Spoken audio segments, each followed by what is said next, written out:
We got Ragna versus Soul Badguy. I don't know either of these characters, so let's just jump right into this one.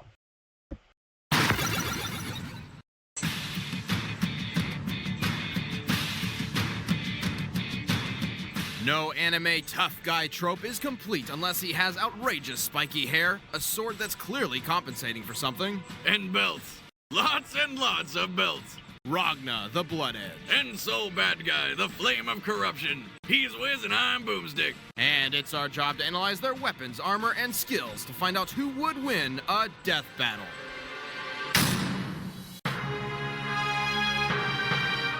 Nearly a century ago, humanity was hunted to near extinction by the fearsome Black Beast. Fortunately, 6 brave heroes slayed the monster and saved mankind. The remains of humanity was reorganized under an oppressive government, until one man decided to rise up. Ragna, the Blood Edge.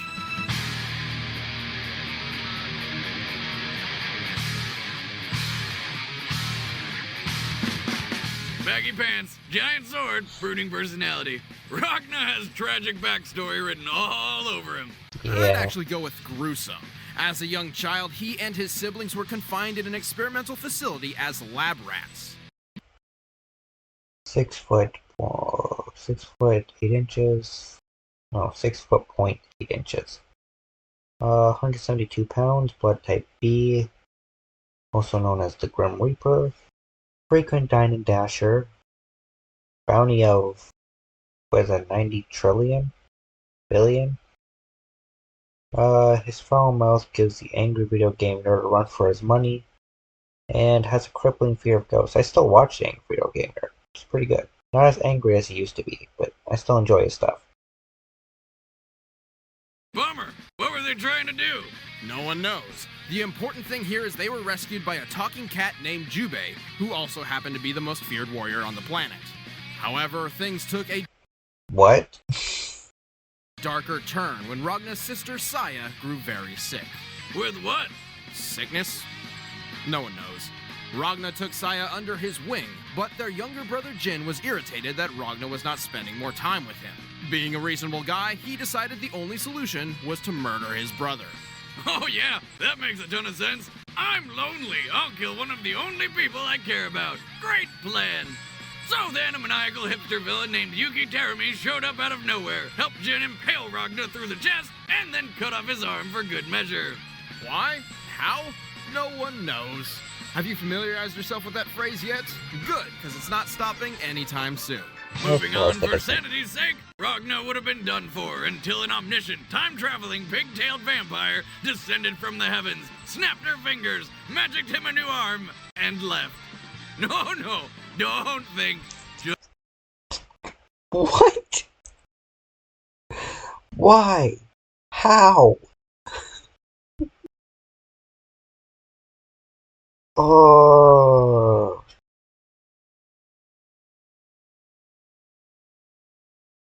We are not even 2.5 minutes in, and I am already so fucking confused and have so many fucking questions. Oh my god. Alright, this is gonna be a fun one. accept. Surprisingly still conscious, and apparently an expert of things that have never happened before, Ragna instantly recognized his new appendage as an Azure Grimoire. A piece Yeah, because, I mean, what else would it be? That's what I thought first time I saw his magic arm, too.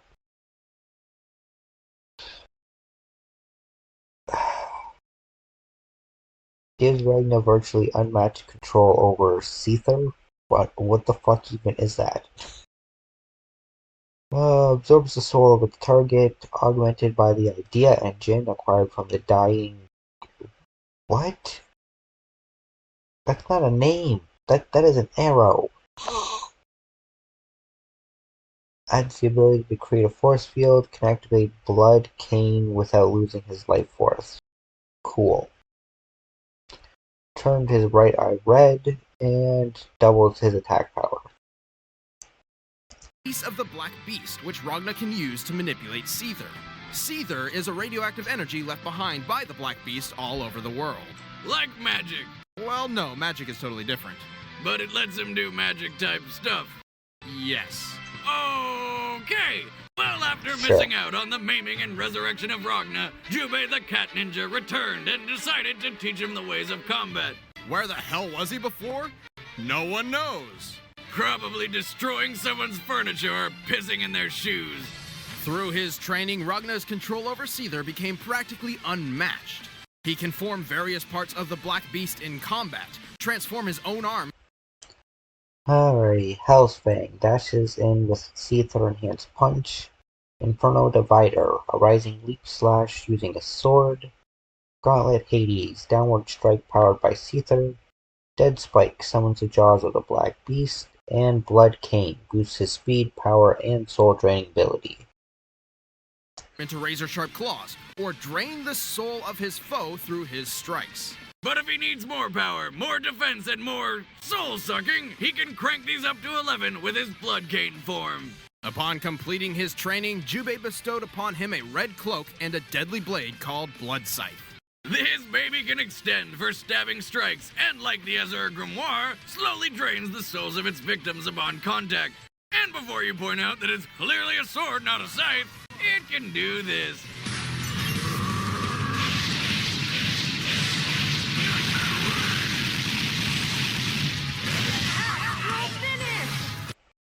How? Why? Oh, god damn it. Ragna's angsty rage took him on a world tour of single-handed government smashing, earning him the nickname the Grim Reaper. And racking up an unprecedented bounty of Oh, hey, that 90 checked, yeah. billion, whatever their currency is. No one knows. And despite being the largest bounty of all time, he still freely walks the world on foot and in public with no attempt to disguise himself whatsoever. Probably because nobody wants to piss him off. We're talking about a guy who treats getting knocked through solid concrete as an inconvenience.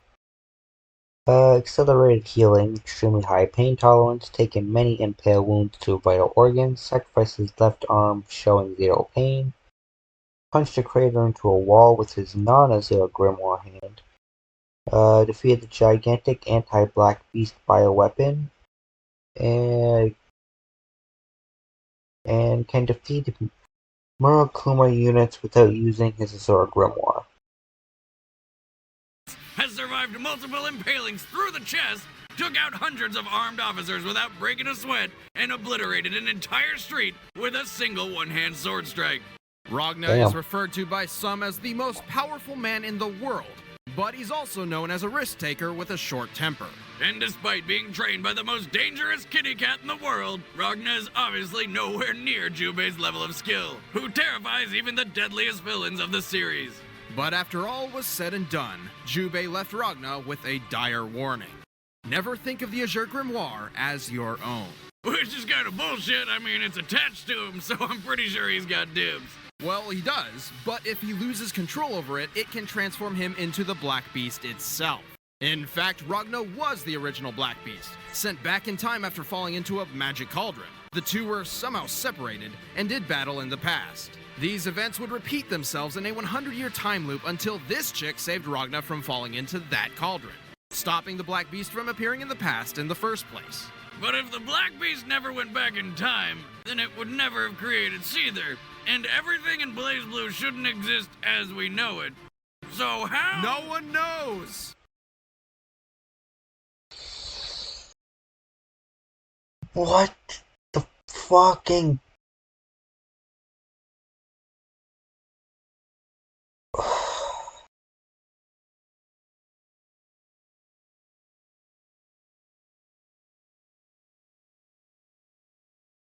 What the fuck? I think I know less about this guy than I knew going into this, and I didn't know anything about him. Alright. Fighter number 2, Soul Badguy. Can we just make this guy fight someone now? I'm the main character, and yet again, I get left in the dark. It's really starting to piss me off. Way back in the year 2010, the discovery of magic forever changed the course of human history. Traditional technology was eliminated for newer, environmentally friendly methods. And after improving the planet, a certain world superpower sought to improve mankind itself. Of Oh, course. hey, another super soldier project. Let me guess, they injected this guy with some serum and it didn't really work out the way they wanted, but now he's a badass. Replace serum with magic, and close enough. This man would emerge as the feared bounty hunter, Soul Badguy. So he's clearly the bad guy. Actually, he's the main hero of the story. Well, then why would they... Before Soul's transformation, he was known as Frederick, a scientist. Then why change your name to Soul Badguy? 6 foot, 163 pounds. Real name is Frederick. Also known as the Flame of Corruption. Favorite band is Queen. They're pretty good, I guess. Ironically, Guilty Gear's main protagonist despite the name and has a degree in particle physics. Cool. Of course he does. He definitely looks like the guy who would. Is tasked with leading the Super Soldier Project alongside his love interest, Arya. But whether he intended to or not, Frederick would become the prototype of this new super race, the Gears. But is he guilty? Oh, hell yeah. He was responsible for Arya's death, and then her next death when she was resurrected into this thing. Oh, wasn't expecting her to look like that, but not as much as I wasn't expecting the blue robo-penis. What the Who fuck? even does that? She was likely created as a giant FU to poor Soul by that man. Which man? That man. I only see Soul Bad Guy. No, it's that man. It's just you and me here, Wiz. Listen, the villain is that man. Soul Bad Guy's the hero and the villain? No, he's another character. Just pretend Soul Bad Guy's not there. You mean he's invisible? When this person was born into the world, his parents looked at this child and decided they would name him that man. Who were they looking Yeah, at, Wiz? Wiz. His name is THAT space MAN. Well, F-U-C-K space Y-O-U. I'm out. What the fuck? Oh my god. Okay, wait, so the good guy's name is Soul Bad Guy, and the bad guy's name is that man. What the fuck? So, I looked at the internet and discovered that his actual name is that man. I apologize for earlier. Let's move on. What the Soul fuck? had to maintain a human appearance to disguise his true gear form. So he developed a special limiter headpiece to keep his own power at bay. If that thing comes off, say goodbye to whoever recently pissed him off. As a gear, Soul's aging was slowed to a near halt, allowing him more than enough time to develop his own fighting style. Well, whatever fighting style lets you punch fire, that's the one I want to learn. Soul's volcanic viper and Fafnir punches are flame-enhanced strikes, while his riot stomp fly.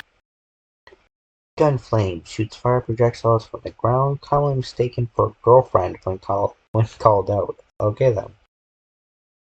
Bandit Revolver, a forward-moving spinning kick. Riot Stamp springs off the wall and flies in foot first. Volcanic Viper leaps upward, slashing with sword. And Dragon Install temporarily enhances his speed and power. In with a fearsome kick. And because this is anime, Soul can trigger his second form, the Dragon Install. Oh, The shit. Dragon Install allows Soul to safely tap into a fraction of his full gear power, boosting his strength, speed, and healing ability. The drawback, he can only sustain this power for so long, and afterward, he's left vulnerable. As Soul wandered the Earth, that man began a plan for world domination using an army of gears. In response, Soul put together a gear-obliterating superweapon called Outrage. Which looks like the world's most complicated can opener. Yeah. Or next-gen Bop It. Turns out, it was so powerful nobody could wield it, not even Soul. So he had to split it apart into 8 pieces just to make it usable. Naturally, he took the best piece for himself, the flame-enhanced Fire Seal. I want a Fire Seal, that'd be fucking sweet. Try and eat me now, Orca Whale. Fire Seal! Using Fire Seal to its full potential, Soul defeated that man's forces twice over. And then he decided to upgrade the shit out of it with the Junkyard Dog Mark III casing. But this is hardly the full extent of Soul's power. He once survived the backyard, an alternate dimension which would Completely incinerated a huge gear with a fraction of his power, survived witnessing his past self die. The actual reason given is because he's Soul Bad Guy. That sounds like some Batman shit. How'd you do that? 'Cause I'm fucking Batman. Outran a missile and hung on to it with just his fist. endured the soul-destroying atmosphere of the backyard. And once stabbed through the shoulder, then used that same arm to swing his sword seconds later. Cool. Annihilate the soul of a normal man, and by removing his headband, he can access his full unrestrained potential. Like when he shot a laser out of his sword to incinerate an inhuman gear the size of Mount Everest. And once he went back in time and witnessed his past self get murdered, which should have erased him from the present a la Marty McFly. But he didn't like that idea very much, so he just didn't. After Blaze Blue, nothing is too bizarre for me anymore. Soul is powerful, Fair. but fears his full potential. He's also pretty lazy. His favorite strategy is always whichever is the least strenuous.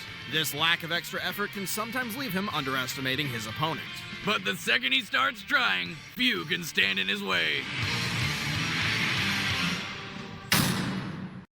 All right, the combatants are set. Let's end this debate once and for all. It's time for a death battle!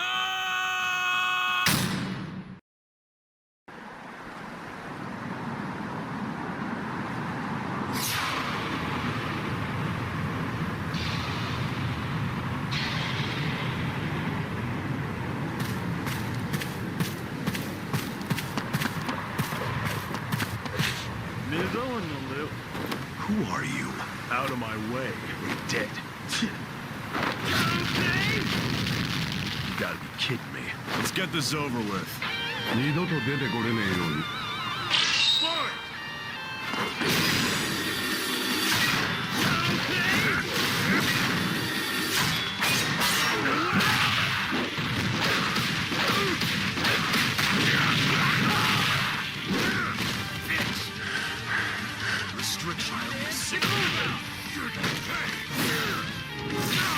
Restriction 666 released. Dimensional corruption imaginary number formed. Blaze Blue, activate!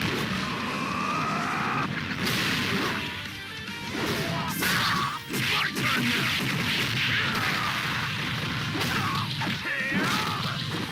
Idea engine light! This'll sting!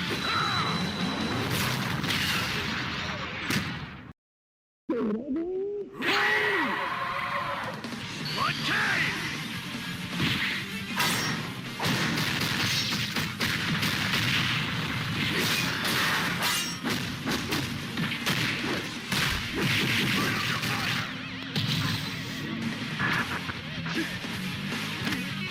Tapping out. I'm not gonna waste any more time on you, asshole. Shit!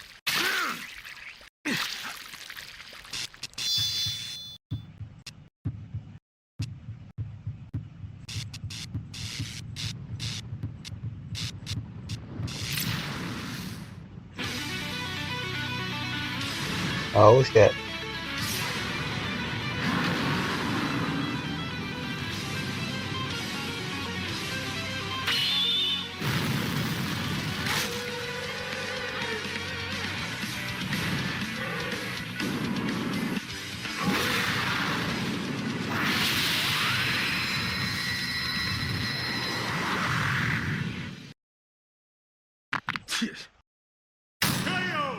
Bullseye!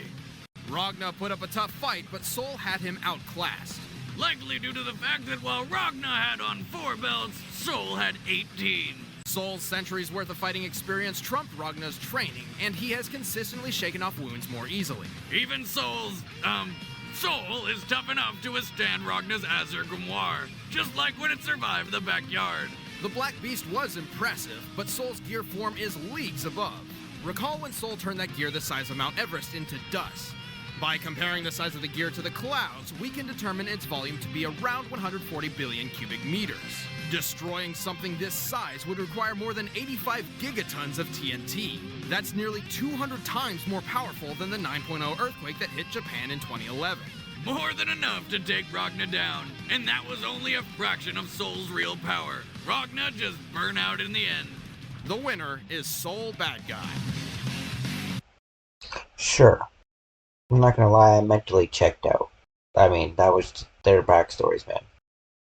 Cool fight, though.